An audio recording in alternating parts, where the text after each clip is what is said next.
we all know, I mean, I've been in government for 25 years.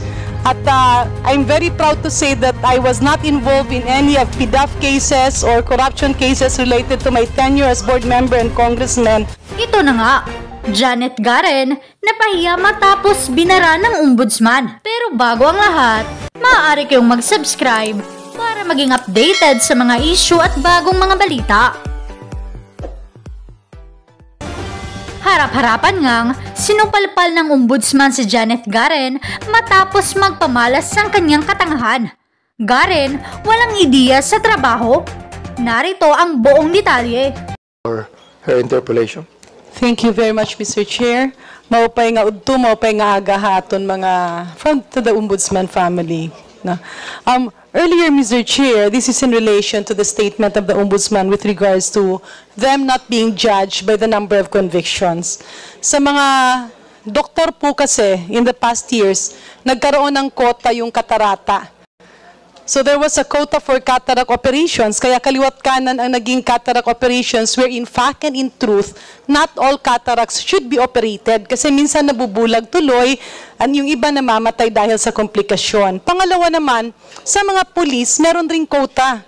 Kaya kaliwat kanan ang fina-file ng mga kaso and sad to say 90% are being dismissed. So I am with the ombudsman when he said they should be judged not by the number of convictions but by the number of resolutions. Sa linya po bang ito, does the ombudsman family agree that with regards to the policemen, dapat hindi sila nabibigyan ng quota kasi nakakadagdag po ito, lalo na't pagka walang mga basihan, nakakadagdag siya sa volume or load ng mga kaso na fina-file. May we get the input of the ombudsman? Marami po. Mr. Chair, Your Honor. Yung mga kaso po ng pulis na wala namang, ang tingin namin is only administrative, oftentimes we refer it now to the NAPOLCOM for them to resolve. Kasi minsan may mga kaso for support. Siguro itong mga domestic problems na ito, dapat i-resolve na lang ng NAPOLCOM, magaling sila mag-resolve niyan. Mayroong kaso ng estafa kasi yung pulis umutang, hindi nakabayad, pa-file ng kaso sa ombudsman. Mayroong isang pulis sa Mindanao na nagnegosyo ng bigas, umutang sa isang, nag-angkat ng bigas, nag-issue ng cheque, tumalbog yung cheque, kinasuhan sa amin ng estafa. This is not in relation to the office. So again, we refer this to the NAPOLCOM for them to be able to invite the attention of the police officer to settle this matter. Tinitingnan po namin. Right now, hanggat hindi pa ho na naayos namin yung aming public assistance o napapalakas yung aming public assistance office, we just refer these matters now to the concerned agencies. But in the future, we will be handling those cases ourselves. Thank you very much, Mr. Chair. Maraming salamat po, Ombudsman. Kanina po nasabi nyo na kayo ay waray-waray, pero Ilocano. Kaya nga, hinihintay yung mga savings para doon sa IT project at sa MIS. Mr. Chair, ako naman po ay waray-waray, lumaking talagang true-blooded waray-waray. Kaya po para mabawasan yung aking tapang, ako po ay nag-asawa ng isang Ilonggo para madagdagan yung aking kalambingan. No? But, Mr. Chair, Honorable Ombudsman, I do admire you for being an Ilocano and for using savings. However, the IT system of the Ombudsman is quite urgent.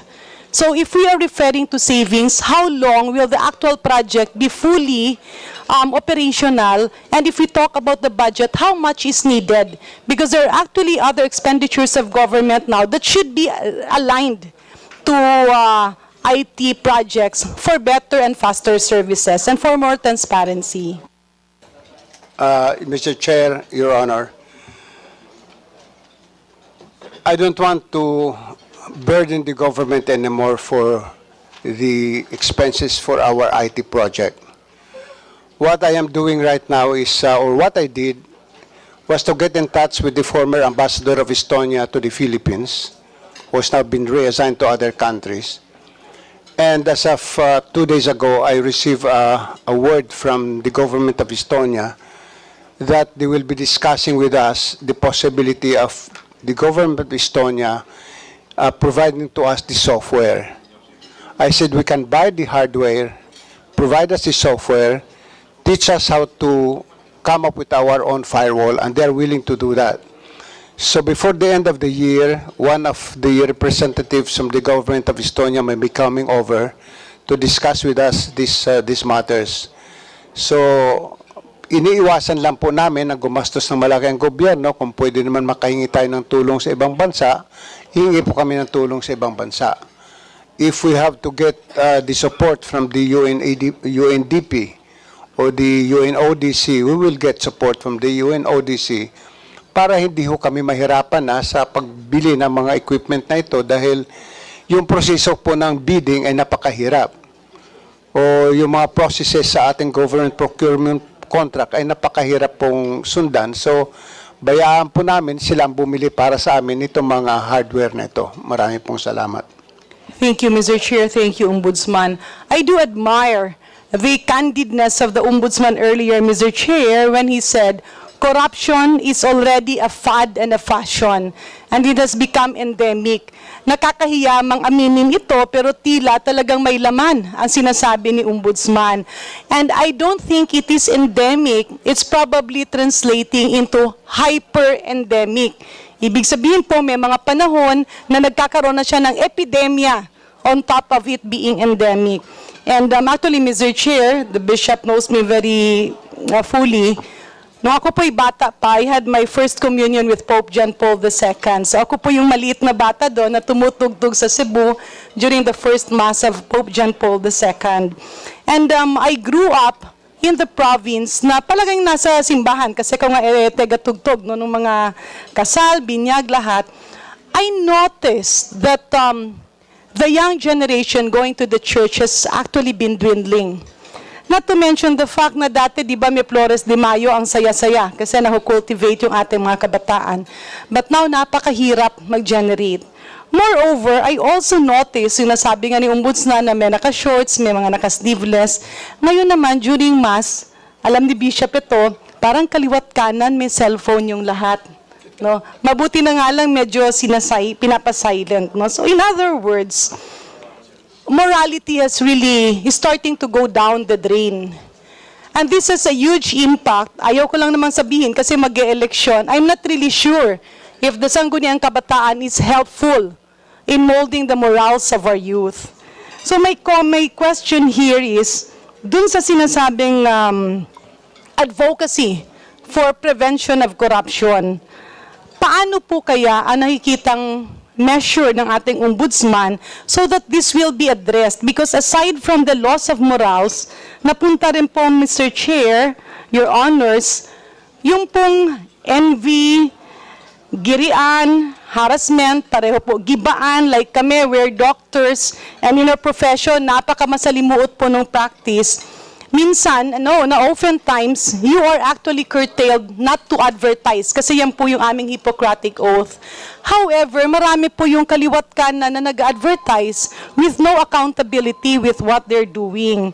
So, what's the comment of the Ombudsman with regards to this? Dagdag ko na lang po, last question, Mr. Chair, kasi kasama na yan doon. He mentioned earlier na yung mga kaso ay nasa mga politiko. May I appeal that be adjusted? Kasi sa totoo po, marami ring mga kawani ng gobyerno, lalo na yung mga maliliit. Yung mga miyembro ng Bids and Awards Committee, hahanapan niya ng mga kasalanan. Yung mga sana ay mapropromote kasi sila yung nagtatrabaho at kwalipikado, sisiraan ng mga kasamaan. At we all know, I've been in government for 25 years. At I'm very proud to say that I was not involved in any of PDAF cases or corruption cases related to my tenure as board member and congressman. However, makikita po natin na kapag merong negosyante na natatalo sa bidding, inuulan ng kaso yung ating career officials. Dagdag pa dyan, pagka merong pong ipropromote at merong bakanteng posisyon, yung pong mga hindi naman masisipag sa loob ng opisina ay ginagamit nila yung mga kaso to get back or to hit back at their competitors who are actually qualified for the position. So, how can this be prevented?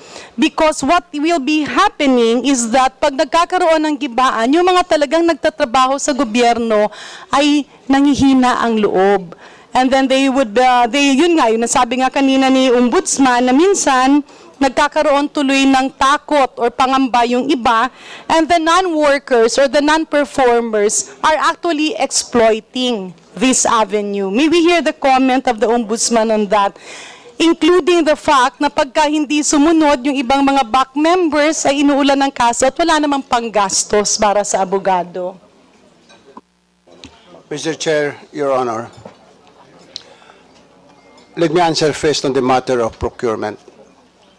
I think it is about time that Congress should take a serious look into repealing the present procurement law, which we copied from the government of Canada.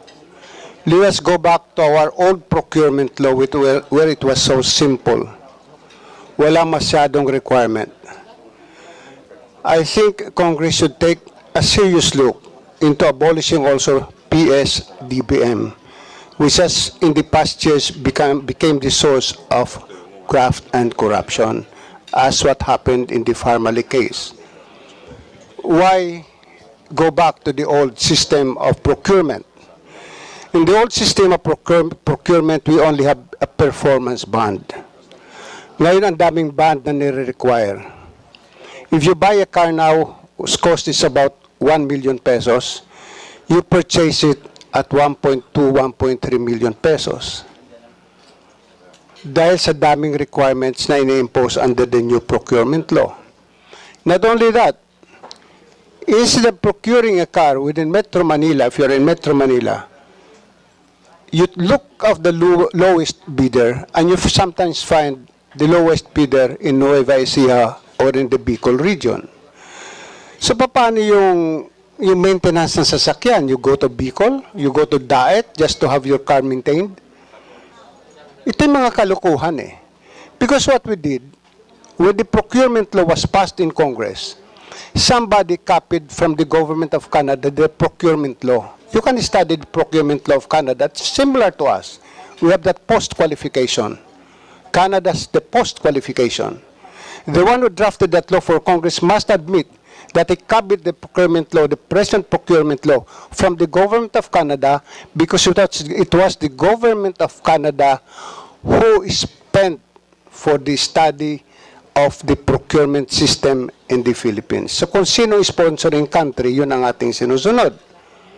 So why don't we just come up with our own, the old procurement law, pre-qualification, and the bidding proper, and after that, the award. Why abolish PS-DBM? Why do you have to buy a big ball pen when I can, at the cost of 150 when I can buy it in the store for only 1 peso? Why do you have to pay PS-DBM? A certain percentage para ibili ako ng big ball pen. Why not put that responsibility on the government procuring entity? Why PS-DBM? So lahat ngayon nagpapalusot, pupunta sa PS-DBM. We can do that. We don't need PS-DBM anymore. Ferdinand Marcos Sr. created PS-DBM dahil nung araw naghihirap po ang supplies ng mga office supplies like coupon band. So this is the reason why it was created. Ang nangyari over time, inabuso ito eh. So let us try to study, take a serious look in the abolition of PS-DBM. Now, the first question about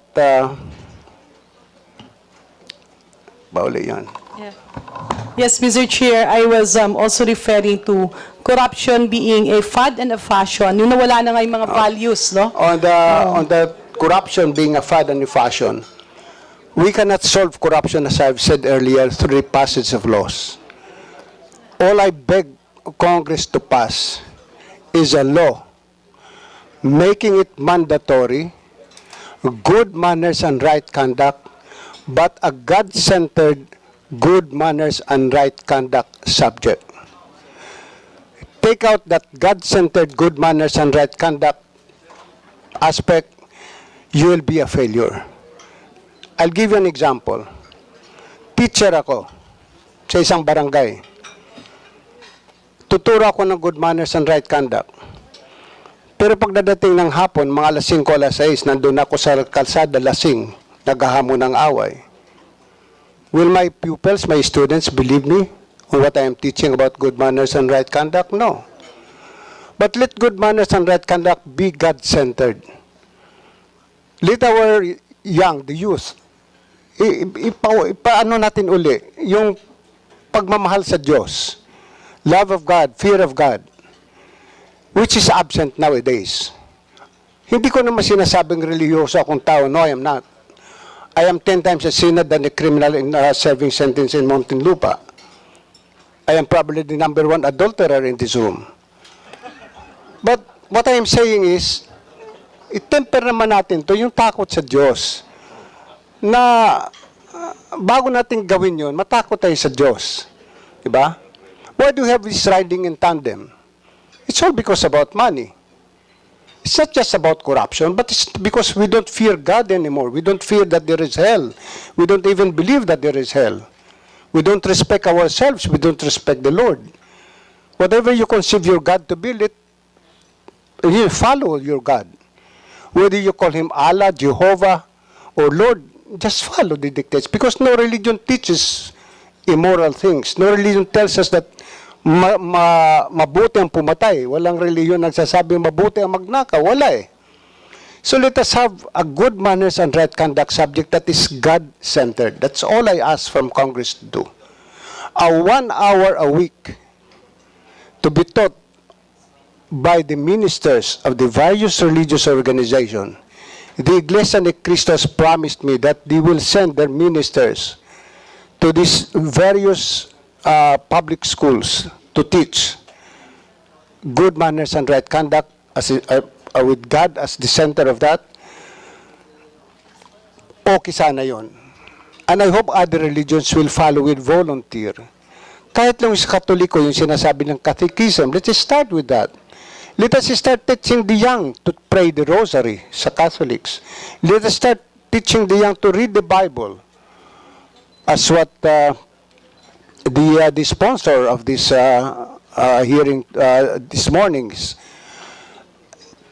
Wala, but I think we start it now, and for the next 20 or 30 years, we may not be in this earth anymore, but the fruits will come out after about 20, 30 years. And expect that to happen.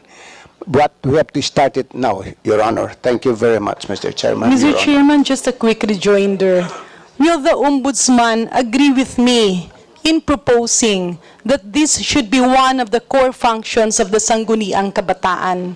Because 10% of the barangay funds, municipal funds, and even provincial funds goes to their activities. Pero nauubos po kasi minsan may bikini open, minsan kung yung mga disco derby, concert, tuloy, yung iba nahihinto pa sa pag-aaral, yung iba naman nagbubuntisan na lang. So ang maganda siguro, Mr. Chair, is that we all move because while this is the mandate of the Office of the Ombudsman, it will be very difficult for them to be bombarded with a lot of corruption cases because corruption is starting to become the norm rather than the exception. Not to mention the fact na hindi lang po ang corruption ang andudun eh. Andudun na yung inggitan, what the Honorable Ombudsman mentioned earlier, there is already harassment. Kapag dun sa opisina, mapropromote yung mga qualified na mga eksperto. Even the scientists are now very much challenged. Even us doctors, we are also very much challenged kasi kunyari merong isang magreklamo, may pasyenteng nasulsulan sa baba, lahat isasama sa kaso up to the professors in the universities and even up to the medical center chief. In other words, the loss of morals and values has already transcended into the possibility of non-performance of functions and duties because fear is already there.